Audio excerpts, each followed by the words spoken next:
Friends, આજે આપણે coconut milk અને ચીલી ઓઇલ સાથે સ્પેગેટી બનાવશું. રેસીપી બહુ જ ઇઝી અને ક્વિક છે. કોકોનટ મિલ્ક સાથે બનાવેલી આ રેસીપી એકદમ જોરદાર છે. તમે એકવાર જરૂરથી ટ્રાય કરજો. જો તમને મારી આજની બતાવેલી રેસીપી ગમે તો મારી ચેનલને સબસ્ક્રાઈબ જરૂરથી કરજો અને સાથે સાથે બેલ આઇકન પર પણ ક્લિક કરજો. તો ચલો ફ્રેન્ડ્સ, મારા કિચનમાં આપણે રેસીપી બનાવવાનું સ્ટાર્ટ કરીએ હવે. ફ્રેન્ડ્સ, સૌથી પહેલાં આપણે ચીલી ઓઇલ બનાવશું. જેની માટે એક બોલમાં ચીલી ફ્લેક્સ, દળેલી સાકર, કશ્મીરી લાલ મરચું, મીઠું, સફેદ તલ અને સૂપ પાવડર લીધું છે. હવે આપણે એક વઘારિયામાં તેલ ગરમ કરીને બોલમાં જે પણ ઇન્ગ્રીડિયન્ટ્સ છે તેના પર રેડી દઈશું. હવે તેને મિક્સ કરી લઈશું. ત્યારબાદ તેમાં સોયા સોસ અને વિનેગર એડ કરીશું. પ્રોપરલી મિક્સ કરી લઈશું. આપણું હોમમેડ ચીલી ઓઇલ બનીને રેડી છે, તમે જોઈ શકો છો. હવે આપણે ચીલી ઓઇલને સાઈડમાં મૂકી દઈશું ને કઢાઈમાં સ્પેગેટીને બોઇલ કરવા માટે પાણી ગરમ કરવા માટે મૂકશું. હવે તમે જોઈ શકો છો પાણી બોઇલ થવા આવ્યું છે, તો આપણે થોડુંક તેલ અને સ્વાદ પ્રમાણે મીઠું એડ કરીશું. તેલ એડ કરવાથી સ્પેગેટી સ્ટીકી નહીં બને અને તે છૂટી લાગશે, માટે તેલ ખાસથી એડ કરજો. હવે જે સ્પેગેટી લીધી છે તેને કઢાઈમાં એડ કરી દઈશું ને બોઇલ થવા દઈશું. 5 થી 7 મિનિટ જેટલો સમય થઈ ગયો છે. તમે જોઈ શકો છો સ્પેગેટી બોઇલ થવા આવી છે. તો હવે આપણે ચેક કરી લઈએ.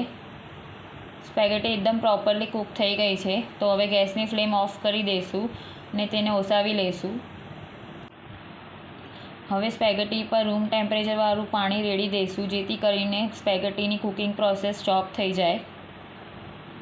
હવે આપણે સ્પેગેટીને થોડીક વાર માટે ઠંડી થવા દઈશું. ત્યારબાદ એક કઢાઈમાં થોડું ઘી ગરમ કરવા માટે મૂકશું. ત્યારબાદ મેં અહીંયા જે કોથમરીની સ્ટેમ્સ હોય તેને આવી રીતે ચોપ કરી લીધી છે, તે કઢાઈમાં એડ કરી દઈએ.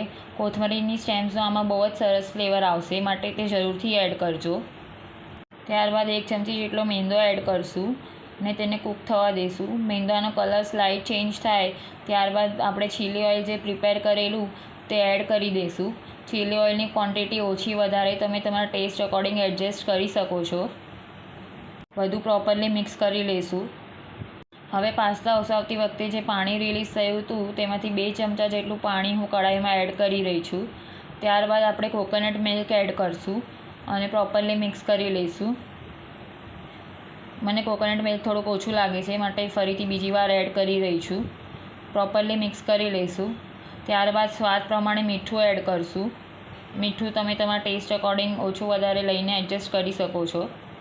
હવે આપણે જે સ્પેગેટી બોઇલ કરીને રાખેલી હતી તે ઠંડી થઈ ગઈ છે, તો તે એડ કરી દઈએ. તમે જોઈ શકો છો સ્પેગેટી એકદમ જ ખીલી લાગે છે, જરાય પણ સ્ટીકી નથી લાગતી. મિક્સ કરી લઈશું. ત્યારબાદ મને ચીલી ઓઇલની ક્વોન્ટિટી થોડીક ઓછી લાગે છે, માટે તે એડ કરી રહી છું અને સાથે થોડોક સોયા સોસ પણ એડ કરું છું, કારણ કે સ્પેગેટીનો કલર મને થોડોક લાઇટ લાગે છે, એટલા માટે.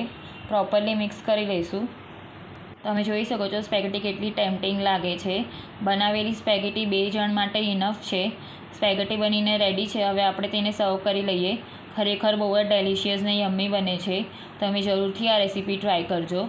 હવે સ્પેગેટીને આપણે કોથમીરના સ્ટેમ્સથી અને ચીલી ઓઇલથી ગાર્નિશ કરી લઈશું. સાથે થોડાક સફેદ તલ પણ સ્પ્રિંકલ કરી લઈશું, જેથી કરીને સ્પેગેટીનો લુક એકદમ સરસ લાગશે. તો બનીને રેડી છે આપણી Jain coconut chilli oil spaghetti. બહુ જ ડેલિશિયસ ને યમ્મી બને છે. મારા મોઢામાં તો પાણી આવી રહ્યું છે. તો ચલો તમે પણ બનાવવાનું સ્ટાર્ટ કરો. કોની રાહ જોવો છો? ફટાફટ બનાવો અને મને કમેન્ટ કરીને કહો રેસીપી કેવી લાગી. ફરી મળશું નેક્સ્ટ રેસીપી સાથે.